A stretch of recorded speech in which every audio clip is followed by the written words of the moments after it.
New videos every day. Whenever you stress the body, fat burning is the first thing that gets shut down. Right. You don't have time to, if there's an emergency, there's no time to burn fat. I need energy now. Let's not mess with fat, even though there's more energy in it.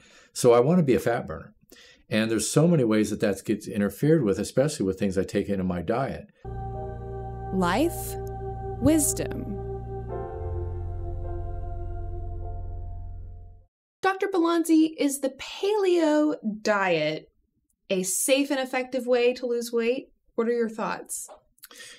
The paleo diet's good for a lot of things, and I'm not going to sit here and tell you that everybody has to eat that diet specifically, because it can be modified in many ways. The biggest problem I think that we have is that everybody's looking for the right diet that's going to apply to everybody, and there is not one. There is no average 70-kilogram person. You have to consider your body and what works for you. However, in the majority, I've seen the paleo diet do a lot of good things, mainly because it gets people away from a lot of processed food, unless you listen to the media. So understand that the paleo diet starts with a good protein source. Usually it's a lean meat, and lean is key. But you're eating lean meats, you're eating primarily vegetables, and then some fruit. But we're talking about things growing above the ground that the hunter-gatherer idea applies to. You don't want to do a lot of tubers. My problem is that people tend to do their own modifications. At least sometimes it's with sweet potatoes.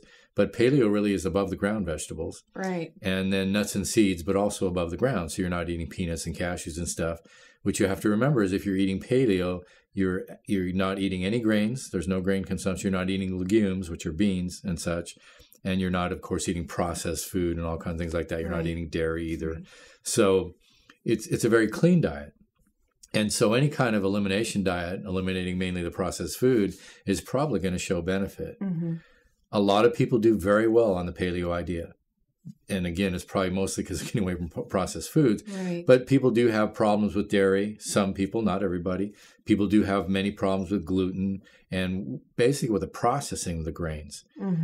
Most people consume their grains in the form of flour, not as a whole grain. So even just making the shift from processed to unprocessed can make a good situation and help the body to function better. And that's what we're looking for in order to lose weight. Right. So, there's a lot of different diets out there. And, for me personally, it's hard for me to kind of commit myself to like really stringent guidelines. Like, especially for me, I really like the legumes. I like beans. I like nuts. That would be like kind of the hardest thing for me to give up, so to speak. Right. Do you think that there's benefit in kind of having a really significantly like kind of limited diet like that? Or, as you just mentioned, you think kind of the primary benefit comes from cutting out the carbs or cutting out the processed grains, cutting out the refined sugar and all of that kind of stuff. But these other kind of, stringent guidelines of, no this, no that, no below the ground vegetables, things like that. Is that really necessary if we want to lose weight? I don't think it's necessary, and it's probably not even practical. Right. And that's another big thing. How practical is this diet going to be? You look at holidays, you look at celebrations. It's not that you have to be perfect every single day. If you're generally changing to better foods, it's going to make a difference. If you've got a problem you're trying to address, I would probably be more strict with you. If you really are trying to concentrate right now on a period of losing some weight, and I don't even want to say I want you to lose weight. I want you to get lean, and I want you to get healthy. It's different than simply losing weight. Because I can lock you in a room without food and you'll lose weight, but you're not going to be as healthy. Right. I want to make sure your body composition is changing in the right way. I want to make sure that we're enhancing the function. But if you've got an objective, maybe you take a short period of time and you get real strict with something like the paleo diet, modified or not. If you're a vegetarian, I'm going to have to allow you some legumes because I have to consider the fact that you need some protein. Right. So again, there's ways to modify it. It doesn't mean you never, ever can have dairy. It doesn't mean you can never have a slice of bread. But also understand what the basic diet is and what would be best and how you're modifying it. And one of my biggest problems present day is you find a diet like the paleo diet that actually is helping people get healthier and lose weight. It's the way our ancestors ate. That's what we're really trying to approach. And then you have the media coming out and saying, well, then I'm going to let you have paleo bread. Well, there's no such thing. Right. Just because I ground up a bunch of nuts and made flour doesn't mean it's any necessarily that much healthier, or rice flour or whatever we want to talk about. But if we're going paleo, we wouldn't even talk about rice. The thing is that it doesn't automatically give it health just because it gave it a name. Right. And it's the same with gluten. We've talked about that before. Exactly. Gluten-free does not confer health. If I have a reactive problem to gluten, or I have celiac disease for that matter, then I'm going to be helped by going to gluten-free flours even. But it doesn't mean I've made myself healthier. I'm still eating flour. You're still eating something that's been processed versus something that's minimally processed. Rice flour actually happens to have a really high glycemic index. I mean, talk about impact on your sugar. Yet all these people go eat rice crackers and rice flour and they think they're doing so much better. Right. Well, not necessarily. Right. You've gotten away from one problem and probably created others. Right. So look at what you're doing as a diet. Is it really originally what the diet was intended to be? And my biggest problem with diets overall is that someday you have to get back to real life. So again, you might do a certain period, but you can modify. You can allow yourself. Good does make up for a little bit of bad. So there are times when it's okay. And there are even ways to use it as a tool. Sometimes I may want to do a little bit more sugar in the way of getting my body to be trained better to handle it. And I can use an insulin response, especially if I'm trying to build muscle or something like that. So if I plan it out right, I can actually get some benefit. Right. There are times when I might stimulate my body to action. We've talked about that before, the effect that a few molecules can have on the body. So it's not that it always has to be perfect. But if generally you're getting away from the processed food, that's where I see the biggest advantage. Right. So in a previous video, we were talking specifically about obesity and some of the other issues with our body that could actually be causing us to have significant weight gain, preventing us from being able to lose weight. And I think that video just shares a lot of really, really valuable information.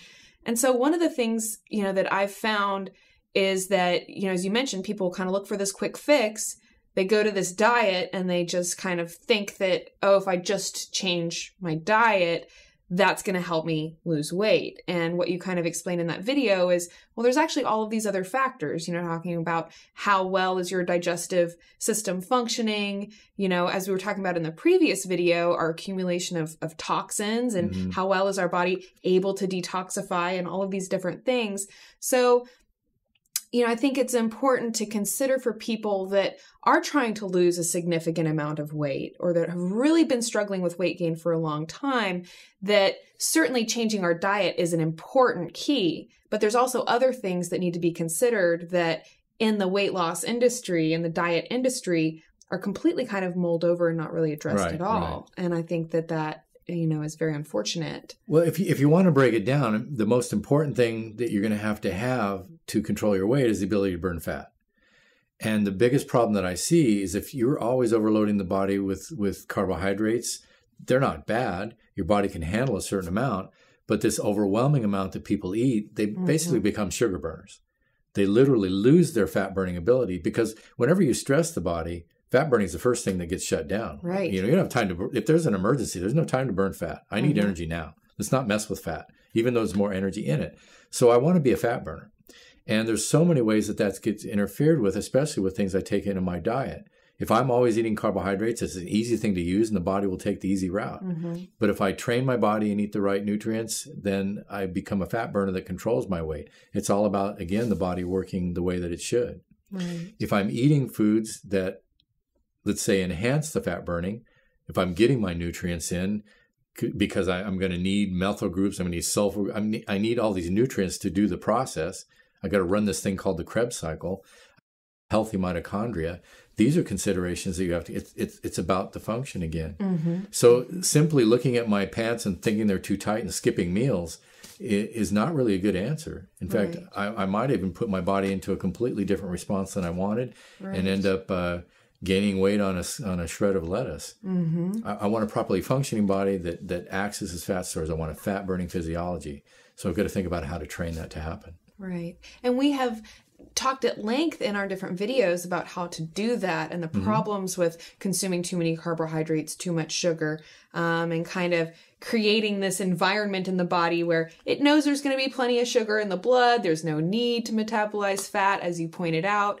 And yeah, I think that is kind of at the crux of this problem of obesity. And I mean, weight loss is a $60 billion industry. This is a huge problem that people are having, that you're looking for all of these different solutions to try and lose weight.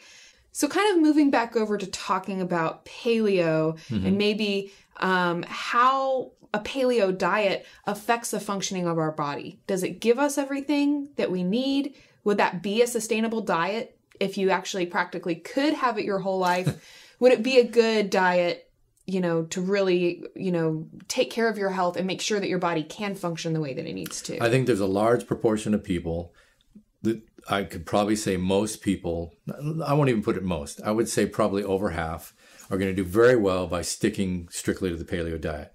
They're going to be much more healthy just because their body's not going to be able to handle these other things necessarily. They're probably not adapted well to be able to use dairy products. They're not going to be able to handle high amounts of sugar. Maybe their ancestors grew up in deserts or something, so they're very thrifty with their carbohydrates.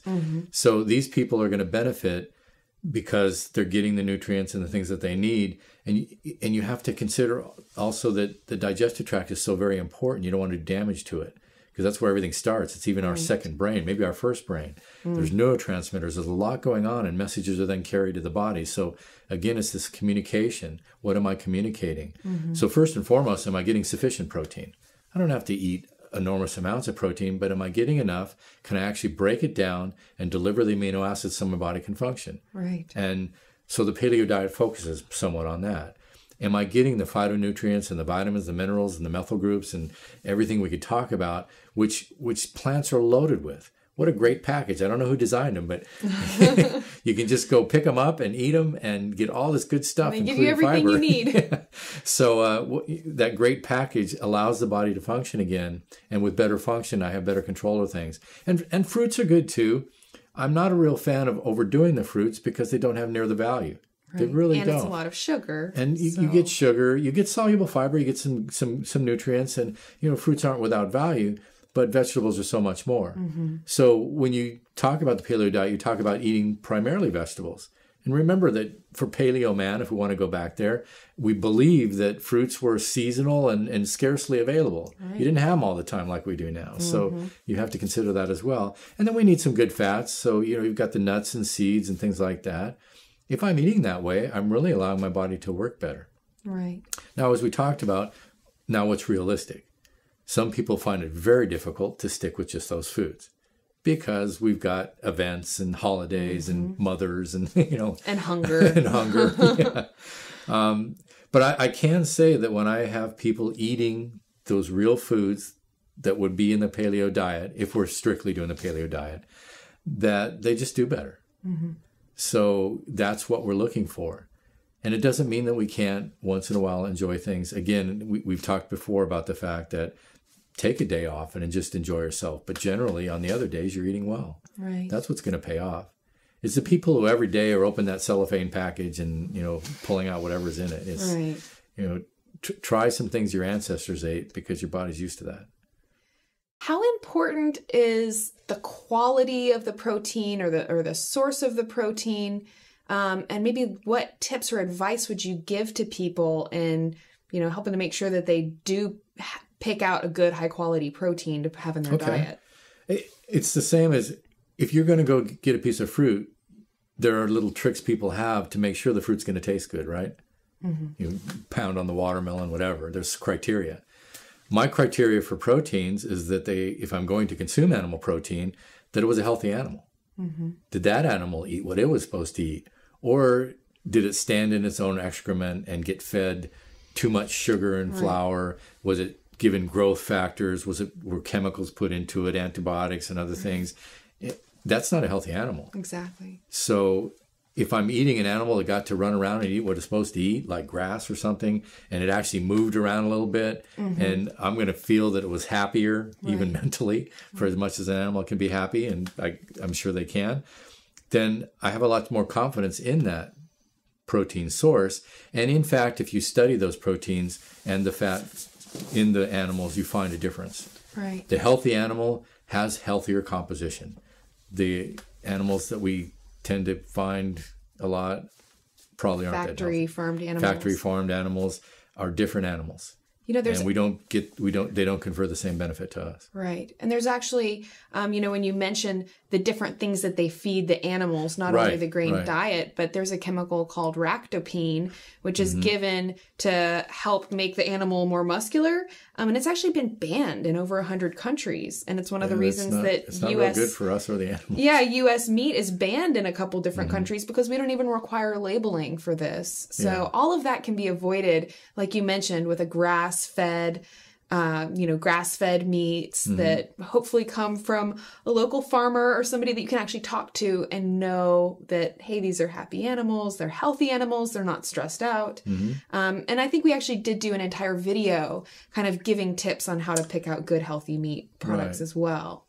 Well, again, the advantage of eating animals is that they hopefully browsed around and picked up nutrients, right? How can you get a cow out of a blade of grass? Oh my gosh. So you look at all the mechanisms that had to go to do that. You want to build that healthy animal. Well, if the animal was what we're looking for, they put all this together for us, and then we get the product, their meat, whatever, and we get the benefit of all that. Right. If you're not going to eat animal products, that's fine, but you're going to have to be the browser, and you're going to have to complement the proteins. You're going to have to find all these different nutrients. Fine, if that's what you want to do. You know, you can go either way, vegetarian or not. But if you're going to consume animals, eat healthy ones. Make it a healthy one. Yeah. So what would be kind of our take-home message here about the paleo diet? What's kind of, if you could maybe recap what we've discussed here that you would want people to really take with them and something that they could use to actually start improving their health right now? I'd say the number one thing is that you are consuming real food that is accurately the paleo diet. Don't get taken in by somebody's media advertising. Well, we've got a paleo pie for you. You know, it's I don't think Paleo Man had pies. Maybe I wasn't there. Only the lucky ones. Yeah, maybe they had a good mom, but sort of act or put some thought into it, and make sure you are consuming an actual food and not something that's really been tampered with a lot. Something that just has a label on the front claiming that it's healthy. Right. Claiming that it's going to be this, you actually want to make sure is it recognizable, as you've said before, rather than, oh, I don't know what this is, but okay, it tastes all right. Yeah, right. Well, Dr. Balanzi, thank you so much for your time today. It was good to be here. Forward to future videos with you. Thank you. Thank you so much for watching. Please leave your comment. Let us know if you have tried the paleo diet, or if you have experience knowing somebody else who maybe has tried this diet or another diet that you've tried. If you have topic requests and questions, we also welcome you to leave those. Please subscribe to our Psyche Truth channel. We are dedicated to helping you take control of your health and your happiness.